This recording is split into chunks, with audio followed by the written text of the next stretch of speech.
If we compare, just the last question, if we compare the SQE and QLTS OSCE SQE2 and QLTS OSCE with LPC exams, for those who are with LPC background, they actually are exempt from the SQE1, what they should expect? Is it how different it is, or is it very similar, or is it different, whatever?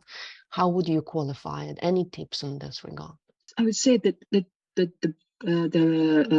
huge challenge in SQE would be the time pressure.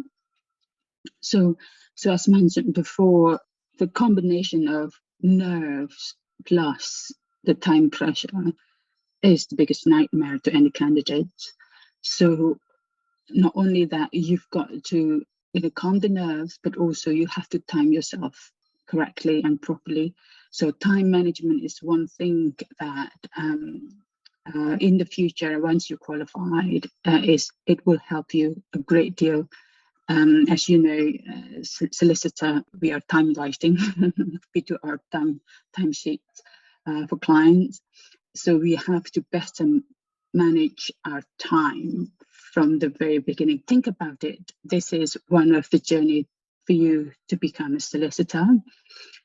Time management is the key throughout your career as a solicitor once you qualify. So here it is. Here's your first test, time management.